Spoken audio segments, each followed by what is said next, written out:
It happened faster than anyone could react. 1 second, the bank line was humming with low murmurs, the rhythmic shuffle of feet on tile, the beeping of a distant ATM.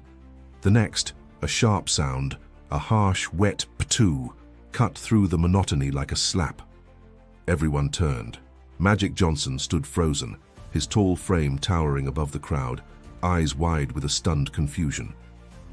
A woman, maybe in her late 30s, dark curls frizzed around her face, stood just inches from him, her lips still twisted in a sneer. A strand of spit clung to his jacket. Time stopped. You didn't need to know who Magic Johnson was to recognize the wrongness of it. But this was Los Angeles, everybody knew. A legend, a hero, and now spat on in public by a stranger. "Oh my God," someone whispered behind the counter. A security guard moved too late. Magic blinked slowly. "Did you just—" "I did," the woman said, chin raised like she'd won something. "What are you going to do about it?" For a long, excruciating moment, the room held its breath. No one knew what to say. No one knew what this was. "Miss, I need you to step away," said the guard, his voice tight, unsure. She didn't move. "You think he's some kind of saint," she snapped, turning now to face the bank. "You all treat him like he's royalty, like he never did anything wrong." "Lady, this isn't—" the teller began. "He ruined lives," she interrupted. "He ruined my family." Magic's face shifted. Something dark flickered behind his eyes, something old and buried. "I don't know you," he said softly. "You don't remember me. Or my brother," she said. "But we remember you." And that's when the air changed. Not because of who Magic was, not because of who she might be, but because of what everyone else saw. A woman standing toe-to-toe with a man she blamed for something enormous, something personal, and she wasn't backing down. An older woman near the front whispered, "Is this about back in the 90s? When—" "No," the angry woman snapped. "This is about lies, about power, about how some people never pay for what they do." "Ma'am, you need to calm down." The guard stepped forward again. "Let her speak," said Magic, his voice low but carrying. That surprised everyone, even her. "I want to know what this is," he said. "Tell me." The woman's voice faltered for the first time. "My brother was a ball boy for the Lakers," she said. "Back in '91. You were still playing. He idolized you, lived and breathed for that team." Magic's shoulders sank just a little. "He got sick after you announced everything, after all the talk, the rumors. You remember how the media spun it?" "He did. Of course he did. The fear, the ignorance, the stigma. People assumed things, called him names, said he," her voice cracked, "was dirty, just for working around you. He was 13. 13. Silence swallowed the bank. "He couldn't go back to school, people, his friends," she broke off. "He never got over it. You didn't do anything to him, I know that. But you didn't do anything for him either." Magic stepped closer. "What's his name?" She blinked. "What? What's his name?" Brian Marks." Magic nodded slowly. "I remember that name." She stiffened. He wrote me a letter," Magic said. "After I retired. I never answered it. I didn't know what to say." Tears sprang to her eyes. "I was scared too back then. Scared of saying the wrong thing. Scared of what people thought I was. I didn't have the words."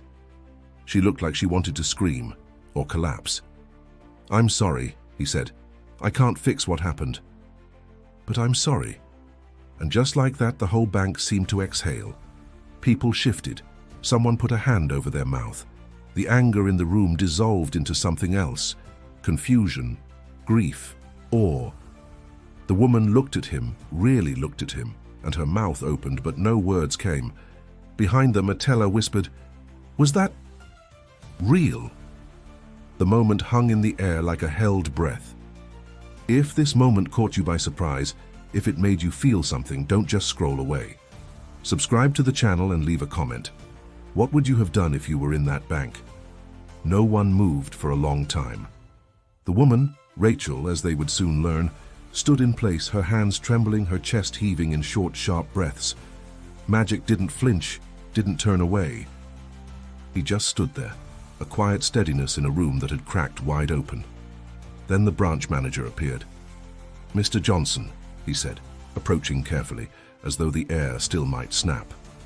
We're so sorry for this incident. If you'd like to come to the back, we can—" Magic shook his head.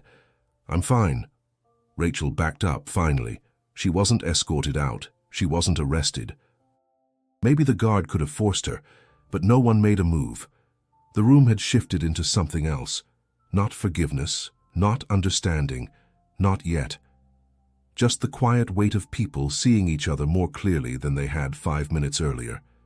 Outside, the sun was still hot. It was just another day in LA, but not for them. Rachel sat in her car with the door open, her forehead resting against the steering wheel. Her phone buzzed again. Messages, probably her sister, probably her ex. People she hadn't told what she was going to do today. She didn't even plan it. She'd gone to the bank to close her father's old account, that's it. But then she saw him, Magic Johnson. The man from her nightmares and her family photo albums. The man who had once looked into a camera and changed her family's life forever without ever knowing it. And she snapped. The spit wasn't planned. The words weren't rehearsed. But the rage, the grief, that was always close. Always waiting. Her hands were still shaking when someone tapped on the window. She jumped. Magic. He stood beside her car, arms folded gently across his chest, expression unreadable. "I'm not here to argue," he said. "I just wanted to give you this." He held out a folded piece of paper. Rachel hesitated, then took it. She didn't open it. "Your brother's letter," he said. "I kept it all these years." She stared at the paper. "Why?" "I don't know. Maybe because I never answered it. Maybe because I couldn't throw it away." She looked up. "You could have ignored me in there." He nodded. "I almost did." That surprised her. "I'm not perfect, never claimed to be. But what happened back then, it changed me. I tried to use my platform for good. But I didn't see people like your brother. I didn't see how the shadow followed everyone around me too." "He died in 2003, she said. "OD'd. Prescription meds. I'm sorry." She shook her head, a bitter laugh caught in her throat. "Everyone's sorry. I don't expect you to forgive me." She paused, then glanced down at the paper. "You ever think maybe it wasn't just about what you did or didn't do? Maybe it was about all the people who made him feel dirty because he loved someone like you?" Magic's eyes met hers. "Yeah. I think about that every day." A long silence. She looked at him again, really looked. The fame was still there, the aura. But he was older now, not just in years, in weight. Rachel opened the paper. Her brother's handwriting was still young, still careful. "Dear Magic," it began. Her eyes stung. She folded it again, held it to her chest. "Thank you," she said softly. Magic nodded, then turned, walking back toward the bank. As she watched him go, the anger inside her shifted. Not gone, but different now. Less fire, more ache. Inside the bank, whispers still echoed. Phones buzzed. Someone had filmed it, of course. The video was already online. And people were watching. But for the two people at the center of it, this wasn't content. It wasn't a headline. It was the first step into a pain neither had dared touch until today. By the time Rachel got home, the video had over 70,000 views. She hadn't checked. She wasn't even thinking about it. But her sister, Maya, called the moment she walked through the door. "Rach, what did you do?" Rachel dropped her keys onto the counter. "You saw it? It's everywhere. TMZ, Twitter, even some sports blogs. People are calling you crazy, brave. Some are saying you assaulted him." Rachel leaned against the wall, the familiar hum of dread rising in her stomach. "I didn't plan it. I just saw him and everything rushed up." Maya paused. "You okay?" Rachel's voice was quieter. "No." She moved to the couch and sat, her eyes stinging from the strain of the day. I didn't want to go viral. I didn't want people to talk about me. I wanted him to see what it did. What that era did to Brian. To us. Did he? Rachel pulled the folded letter from her bag. Yeah, she said. He did. The internet didn't slow down. Clips circulated, edited, captioned, rehashed. Commentators debated her motives. Some called her a disgrace. Others hailed her for speaking truth to power. But no one knew the full story. Not really. Magic hadn't said anything yet. Not on Twitter, not through his agent. Just silence. Until the next morning. The post came around 9:45 a.m., a photo of an old letter, yellowed at the edges, captioned, "He was just a kid. I never forgot. I never responded. Yesterday reminded me why I should have. We can't rewrite the past, but we can face it. Irvin Magic Johnson." It went viral instantly. Rachel read it while sitting in her car outside the grocery store, the world around her moving too fast, too loud. She felt exposed, vulnerable. But underneath that, something else. A small flicker of relief. Someone remembered Brian, someone other than her. Later that week, a reporter called. "Rachel Marks, I'm with the LA Times. We're doing a story on public memory and the HIV stigma in the early 90s. We'd love to talk with you." She almost said no, but she thought of her brother, 13, awkward, beautiful, brave enough to write a letter to the man he looked up to and never hear back.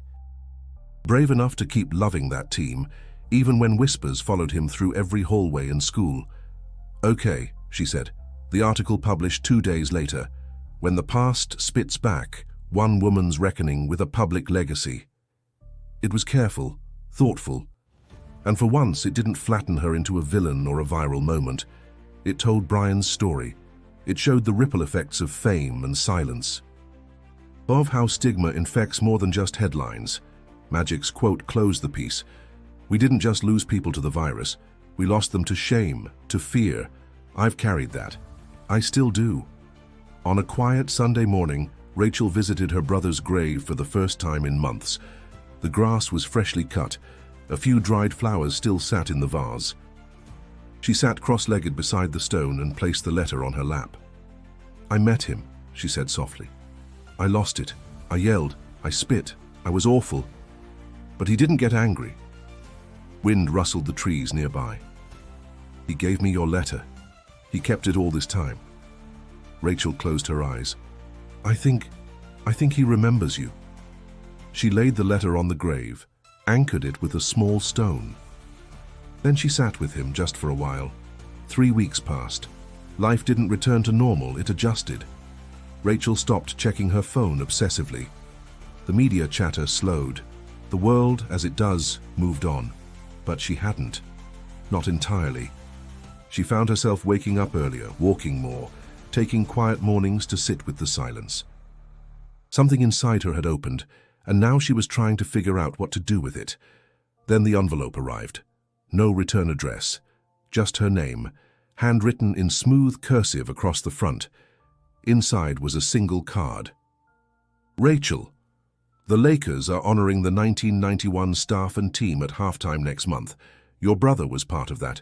If you're willing, I'd like you to be there. Let's give him the moment he didn't get.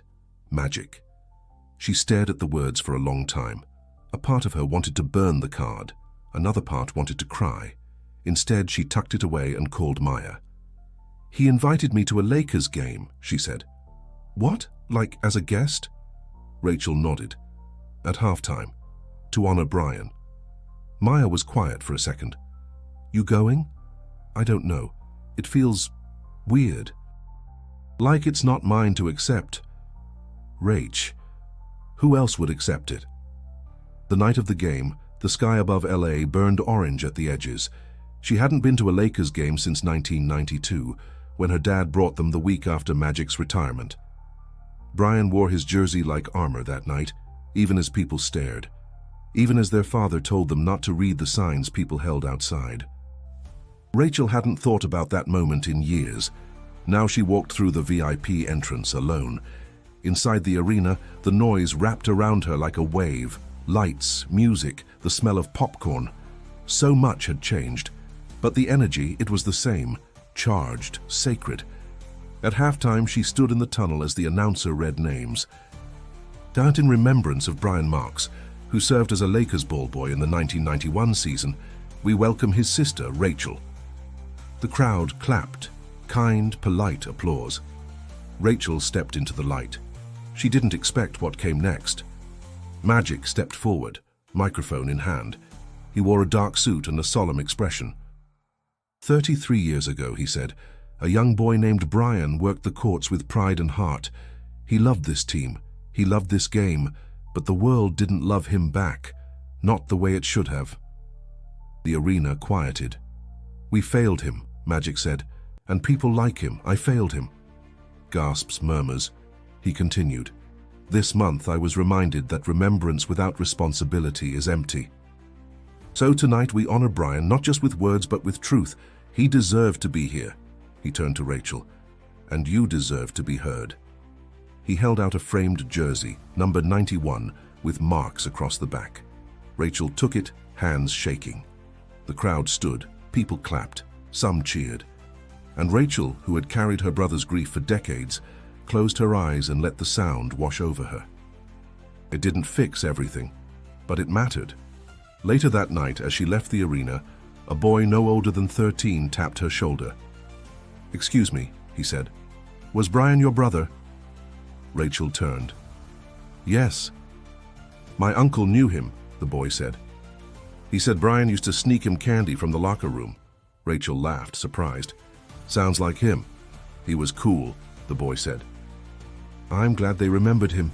"Me too," Rachel said, smiling. A month had passed, the noise had faded, but something stayed. Rachel still walked with her brother's letter in her purse, not because she needed the world to see it again, but because it felt right, keeping that part of him close. A thread back to a boy who once wrote to his hero and never stopped believing people could be better. She'd returned to work, avoided interviews, and declined a podcast offer from a major network. She wasn't interested in turning grief into entertainment, but she said yes to a local school. A high school counselor had emailed her, "We're talking about stigma, media, and the legacy of public health. Your voice could help them understand things we can't teach from a book." So one Thursday morning, she stood in a sunlit classroom on the second floor of a public school in Culver City, looking at 30 teenagers who barely knew what the 90s were. She told them about Brian. Not the scandal, not the spit. Just him. His smile, his curiosity, his love for sneakers and Michael Jackson dance moves. She told them about how fast the world can turn on you, how silence can be louder than any insult, and how one person holding onto someone's name, refusing to let it fade, can change everything. They listened, some with earbuds still in, some with sleepy eyes, but they listened. Afterward, a girl lingered behind. "My uncle died of AIDS," she said softly. "No one ever talks about him.